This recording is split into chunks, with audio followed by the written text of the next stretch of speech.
line, even through all the hard resentment, I just knew deep down that there was something really powerful about married, committed love. And when we can build on that and work together as a couple, it can just get better and better and better and better and better. I love that. You're listening to Get Your Marriage On, the fun and spicy podcast bringing you new tools and fresh ideas so that you can be the sexiest couple you know.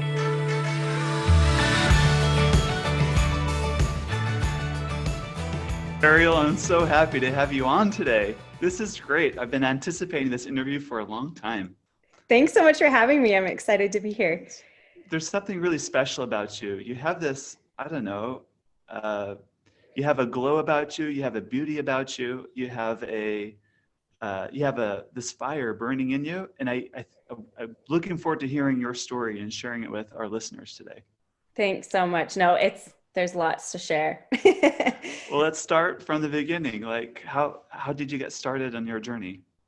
I think my journey is probably similar to a lot of people's in some ways, but also really different. But I grew up in northern Wisconsin in a teeny tiny town, 2,500 people. So it was really Christian community and really conservative. And my parents were also very conservative, religious. And so a lot of the struggles that I had actually came just from some of the views around modesty and the way I dressed and my body. And no one ever intended it to be that way, but I think sometimes just not being as open to talking about sex or sexuality can be really hard. And it was really interesting to me as well, just looking back on my growing up experience, how much the media and the influence of the outside world played on my view of sex, which was weird because I didn't watch a lot of TV or have as much, because my parents they were pretty strict about that.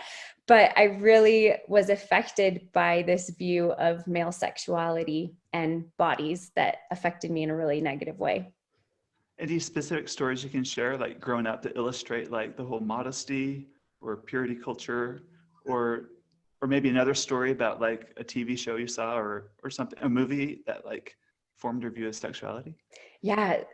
So with modesty, in my religious views, we have some dress standards, and I think that dress standards are really important and awesome to have. But the way that they were kind of portrayed to me was in this view of that my body was an object for men, that if I dressed immodestly, that it would affect the men in my life around me. And I have this vivid memory, and I don't want to embarrass my mom by telling this, but I just remember being in our living room and we were like doing some weird little game. You know what little kids do. I don't know. I was like 10 or 12 or something. And we were joking around and like pulled my pants kind of low and was just, moving around. And I remember my mom being like, "What are you doing? Like, I can't believe you did that in front of your brother." And so this view was just so ingrained that like they weren't all the way down. They were just low, like it didn't show anything, but just this view of that my body affected men, instead of, as I've come to believe, dressing for myself and dressing respectfully. And I think that there's a huge shift in being able to dress in a way that respects our bodies. And I love the scripture in 1 Corinthians that talks about you're bought with a price, you're not your own. And it says to glorify God in your body. And I think that's a huge part, to come to this place of my body is beautiful. And in my religious view, I see a heavenly father and a heavenly mother. And I think that they go hand in hand. So if I say heavenly parents, that's where I'm coming from in my belief. But I think that our heavenly parents made us to be beautiful. They made our bodies sexual, and to be able to accept that, but then dress in a way that respects my body and shows the beauty of it, but is respectful of it, to go out and be present wherever I'm at. That's so cool. So that's a common thing, right? I need to dress so that the boys around me aren't tempted. Like, yeah, there's something really wrong with that teaching, yes. that thought. Super. And I found as I've studied it, and I had a really awesome experience to serve with some of the younger girls in my church. And that was a huge part of my growing and overcoming some of these things. But I was like, how can I teach them this so they don't feel shame, but they feel empowered. And I had these thoughts as I studied the scriptures and came to this understanding that when we wear something that doesn't fit right, I think we can all relate to that. If you wear something that doesn't fit right, the whole day you're like adjusting and feeling uncomfortable. And I think it goes the same with when you're dressing in a way to show off your body, or you're dressing in a way to hide your body. You're thinking about yourself. And I think God wants us to look outward. And so we can find this happy place of respecting our bodies and dressing to show that they're beautiful and show respect. And then we can go out and think of other people, because we're not focused on, oh, is this person going to be attracted to me? Or, oh, like I need to hide my body so I don't affect someone else. So I think it's this happy balance that everyone has to kind of find for themselves. Okay, so you're growing up in Upper Wisconsin, you learned about the whole modesty lesson from your parents, and as an adult, you realize there's a whole lot more to it than just dressing to cover your body. Tell me more about like what formed your ideas of sexuality and what that's supposed to be like. So one thing I'm really grateful that my parents did is they were really good at using our body parts, names, which I think is really important. And they did talk about sex as something beautiful and good, but that's about where it ended. And we can't blame our parents. I think they were all doing the best that they knew how to do. But because that was kind of where it ended and it wasn't a common conversation, it didn't go into a lot of details, I was then kind of left to guess. And what I saw from even just in high school, it wasn't even necessarily the media, but just the people, like all the pretty girls who dressed a certain way got asked out on dates, and there are just these certain things. And so I really connected sex to bodies. Like that was what it was about. If you were beautiful, if you showed your body in a certain way, like that was what sex was about. Boys are attracted to bodies.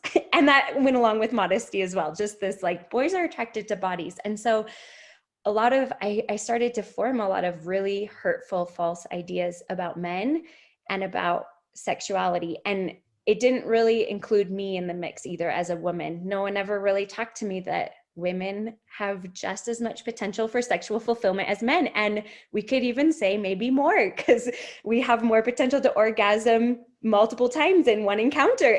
And I mean, no one ever told me that. No one talked about the pleasure and fulfillment that comes for a woman. It was always, even just the definition. I hate the definition of sex. Like, we need to change this around.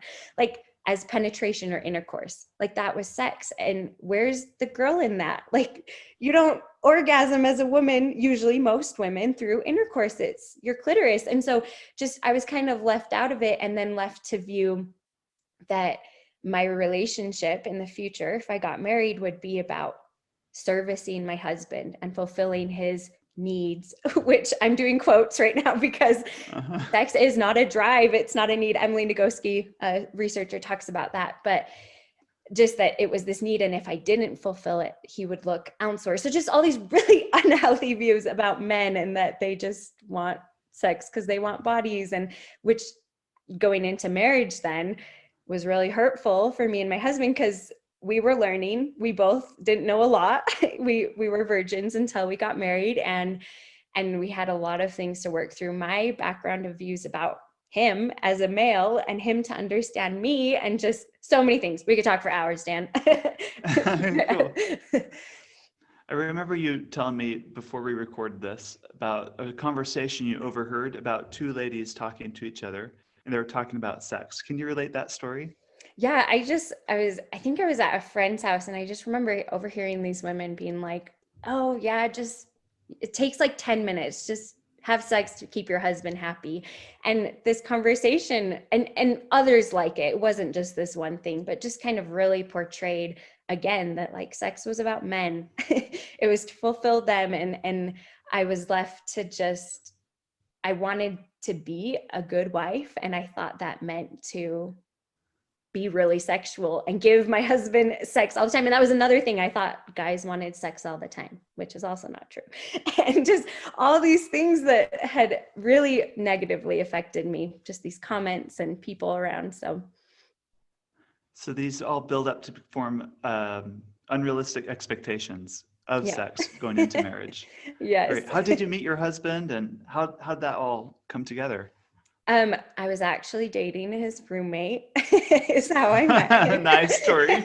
Yes. So, and then we ended up having a class together, but it was interesting. I'm a really horrible decision maker, and I have a lot of anxiety around decisions. And looking back, it was marrying my husband was the easiest decision I've ever made, which I'm like, what? How did that work? But just the contrast of some of our previous relationships for him as well. When we met, it just was so good. And we were able to talk about everything and to communicate. And I could just feel the Holy Ghost. I could feel the Spirit just kind of like, this is a really good thing. I remember my mom being like, did you pray about marrying him?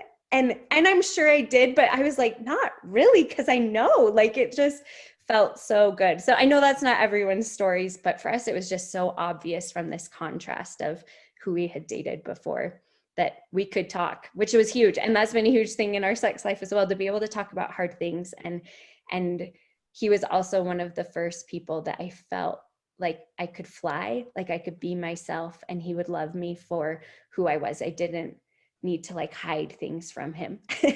That he loved the good and the bad and was willing to be with me through it all and support me in it.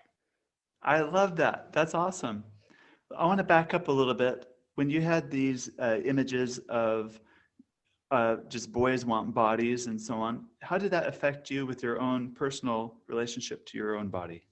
So I struggled with an eating disorder in high school, and we should maybe post a picture, but I also don't want to show everybody what it looks like. But I would wear sweatshirts to school almost every day. I just was so uncomfortable in my body that I was in the phase of hiding my body, like I talked about before about modesty. Like I wear baggy things. I was not comfortable with myself, with my body, and just kind of tried to hide it. and then feeling like, well, maybe if I'm skinny or beautiful, people will like me. And so a lot of that came from the eating disorder as well, instead of realizing that there's so much more to relationships and sex than just your body. How did you overcome your eating disorder? So growing up as I did, it's kind of a weird story, but I actually never knew I had an eating disorder until I was in my 20s later, and I was looking over medical records. So I think just the time it happened and where I lived, no one ever told me I had an eating disorder. So I looked back on the time kind of knowing that something had been going on, and I'd had an unhealthy relationship with food. Excuse me. But I hadn't realized that I was struggling with anorexia. And so looking back now, as I have a therapist now, and every once in a while I'll have to bring things up like, oh, I'm thinking about food more. And so for me, I know this is not everyone's journey. We all have different ones, but for me, I've kind of learned, I had to learn by myself how to manage it, because I didn't get to go to therapy for that. And it's been finding a good balance of exercise that's not too much, but something that I can just do it. And then I don't worry about my food and my body. It's just a place to take care of myself instead of punish myself. Got it. So you marry your lovely sweetheart. You come into marriage with these unrealistic expectations. Like, what was like your honeymoon like, or what were the first few encounters like, and like how did that play out with everything? I'm actually really grateful that our first little bit, there were some really good moments, which helped me then. In the beginning, it was about connection, and I felt connected and excited, and just like, this is something new we get to experience. But then as the honeymoon went on and as life started to happen, these other things that were deeply ingrained in me started to show up. And so all the way in the back of my mind, though, I knew that it could be good because I'd experienced something. I'd experienced something really special and pleasurable and good. And then because of that, and I couldn't get there, and I couldn't get back to feeling that way and knowing how to get there, a lot of resentment and hurt and frustration came in, because then I was trying to reach this goal of pleasure and connection in a way that served these false beliefs that I had kind of created. Tell me more, Ariel. What were some of like the specific hangups that you had, or these unrealistic expectations you were experiencing, early on in your marriage? So I talked about a couple of them. I really think a lot of them were my false ideas about men. I felt that if I didn't give my husband sex, that he would maybe look elsewhere, pornography or another relationship, and just and this view that he needed sex all the time and wanted it all the time. And to be a good wife, I needed to be there for it. I also had some other views of just women, like I didn't know the capacity that I had. And I viewed if I was sexual, it was this weird thing that I felt like I needed to be sexual to satisfy my husband. But then also I felt like being sexual was something that a good girl didn't do. And showing your sexuality and showing in a not so nice term, but like it's a slutty thing. And that's kind of how we portray it, instead of we're sexual. Like that's how we are. That's how we're made. And I think also then just kind of the way that I had seen relationships portrayed in the media, it was all about attraction and beauty and bodies.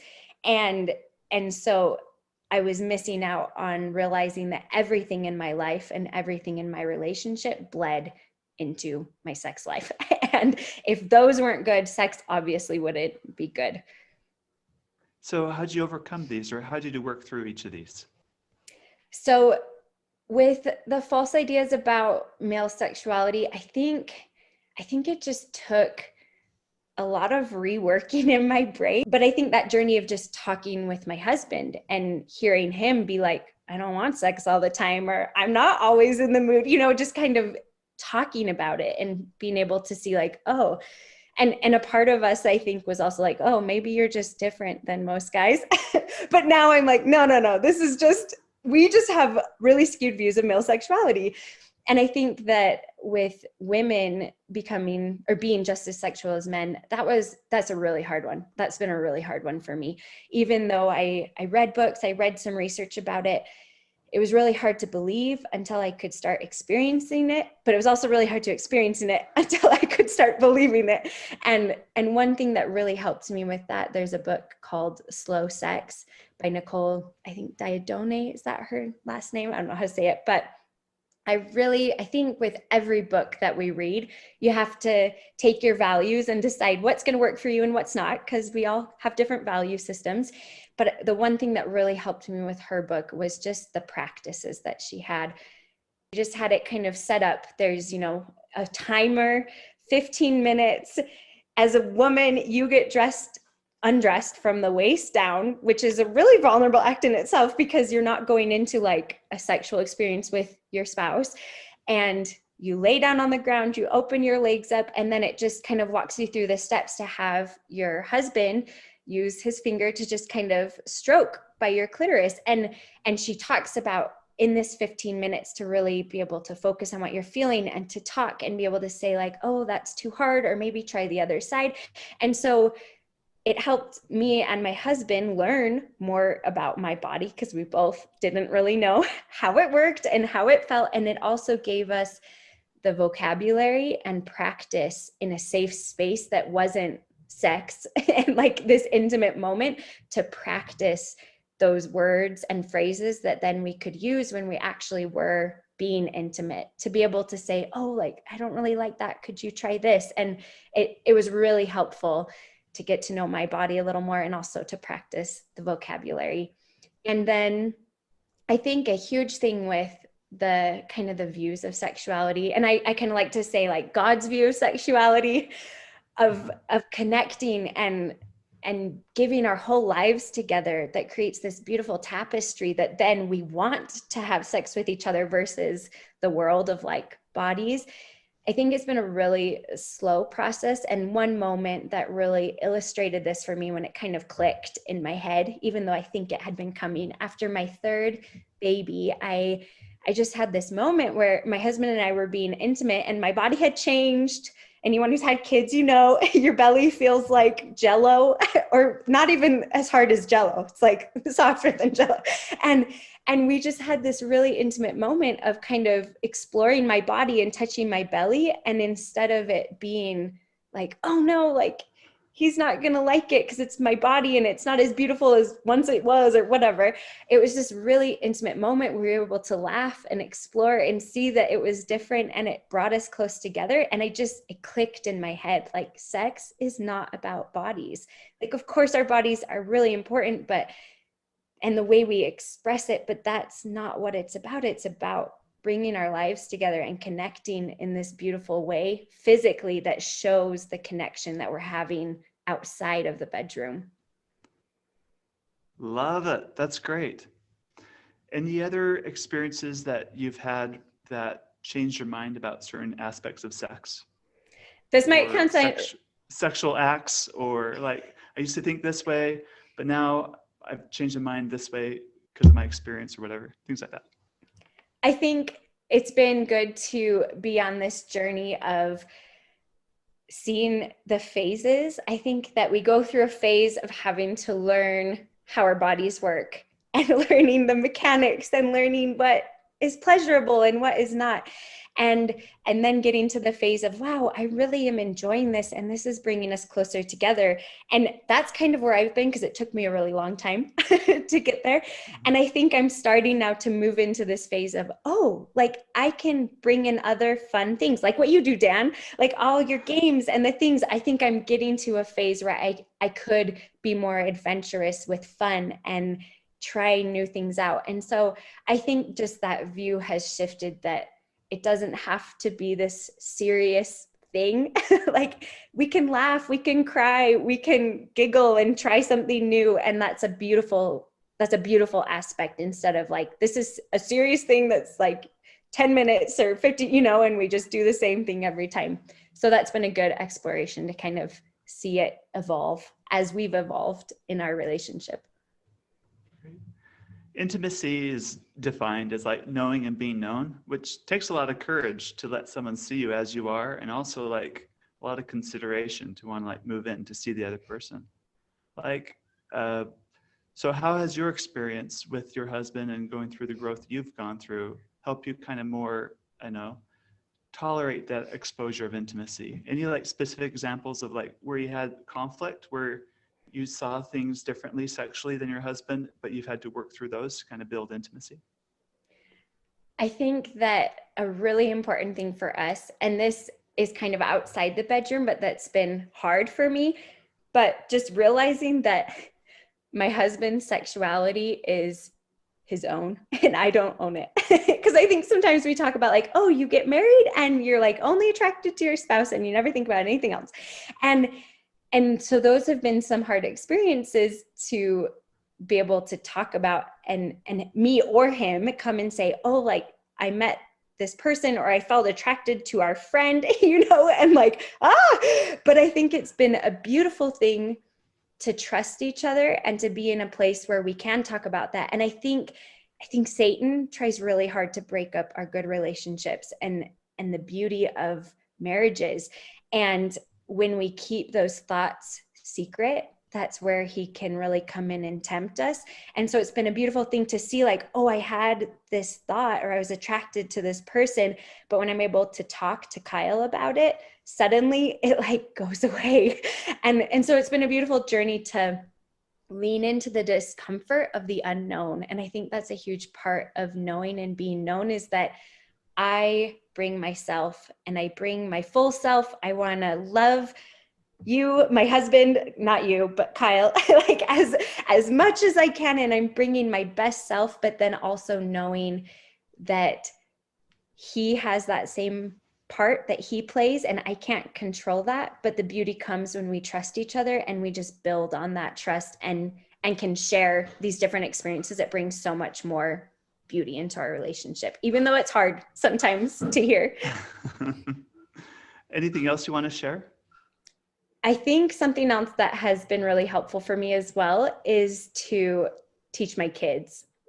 And I know that sounds kind of funny, but I feel like it's been really therapeutic to think about what affected me negatively and how can I switch that with my kids. And as I've practiced talking to them about their bodies, they're pretty young, so we haven't gotten into a ton of detail, but they do probably know more than the average kid.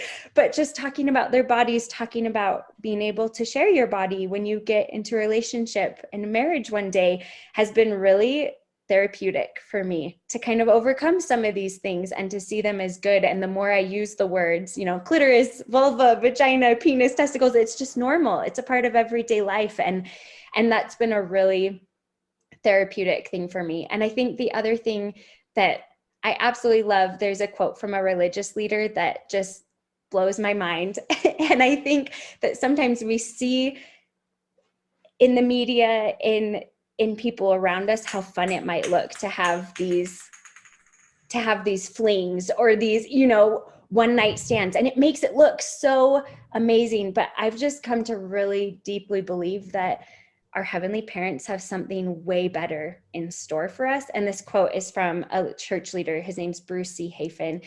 And he says, "Do not labor for that which cannot satisfy. The problem is not that the world's way is too satisfying. The problem is that the world's way isn't satisfying enough. It cannot satisfy. It doesn't have the power." And I just think that has been kind of this base underlying, even through all the hard resentment. I just knew deep down that there was something really powerful about married, committed love. And when we can build on that and work together as a couple, it can just get better and better and better and better and better. I love that too. I love that quote you just shared, Ariel. You're very religious, or you're a woman of faith. A lot of pockets of the country, not just the country, but the world, whether it be Christianity or Islam or whatever, tend to be very patriarchal, where tend to be men telling women what to do and not really the other way around. And sometimes, or oftentimes, that's really harmful. I wonder, and it looks like you've navigated through that really well. Can you share any of your experience there? Yeah, this was actually something that has been a huge trial in my life, something that's been really hard.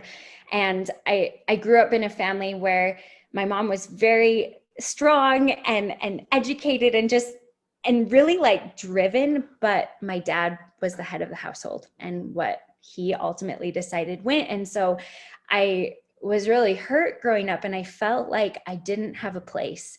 I felt like, this sounds really horrible to boil it down, I felt like my role as a woman in society, especially in religious society, was to just get married and have babies. And that was about all I was good for. And it didn't even matter who I married, they just needed a woman. And I, was to fulfill that role.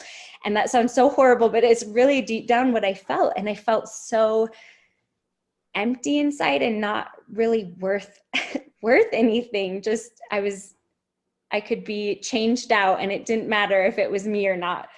And something that really changed my perspective, as I mentioned before, I got to work with some of the younger girls in my congregation, and I didn't want them to feel this way. I wanted them to have a place.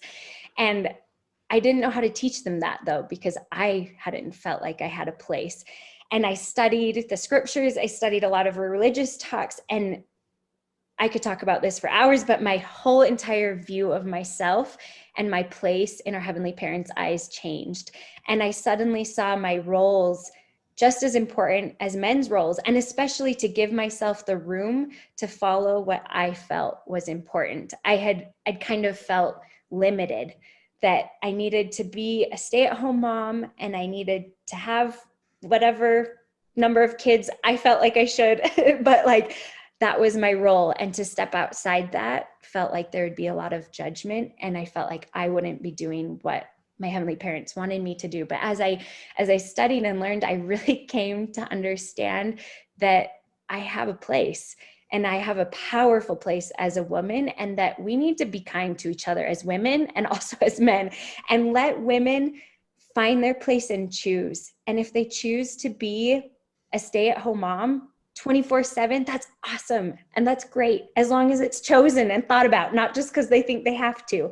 And if they choose to work full-time because that's what works for them, that's awesome. Let's give them the room. If they choose to start an organization or do whatever on the side, let's give them the space to be who they feel that they're meant to be. And so as I kind of learned that, it was scary because suddenly, sorry, I have a cold. It was scary because suddenly I was getting these feelings that I should start doing things that were a little out of my comfort zone. And I didn't know how to do that.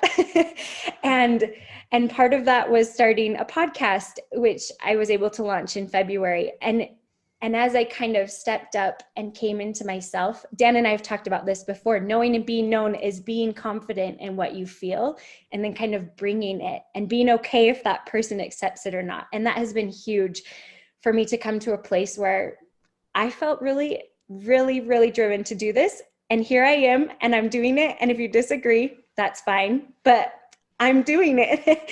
And it's been really an important thing in our sex life as well, as we've been able to let me grow and let me be who I am instead of I had been trying to fulfill this role of a woman that I thought I was supposed to be instead of who I Someone else's thought of what it should be rather than your own thought. Exactly. And coming into that has been powerful. Yeah, very powerful. You said it earlier, but like your husband's sexuality belongs to him. Your sexuality belongs to you. You have gifts, you have abilities, you have capacities. You can grow, you can develop. You've got so much within you, and it's tapping into that. That's where you're bringing your true self and the gifts you're going to share with the whole world with what you do. Yeah, and then we can share those gifts with each other, and it's so powerful to give to each other by choice. Yeah, you can't give to someone something that's not yours. It's not really a gift, so that's really beautiful. If they want to find you online, where do they go? You can find me on Instagram at ladies.talkinglove. It's a place to really open up the conversation around female sexuality, specifically for women, to normalize that conversation. And my podcast, you can find pretty much anywhere that you listen to podcasts, called Ladies Talking Love. And the same thing, the podcast is just to hear from women's experiences and also hear from experts in the field to really open up the dialogue around female sexuality and help women understand and reach their full potential for sexual fulfillment. Thank you very much. Thanks so much for having me, Dan.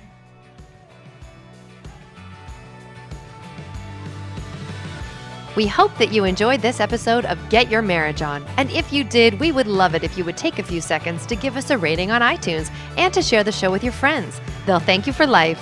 Once you've done that, you can head over to getyourmarriageon.com for more resources about today's topic and to download our amazing marriage apps. Now go get your marriage on.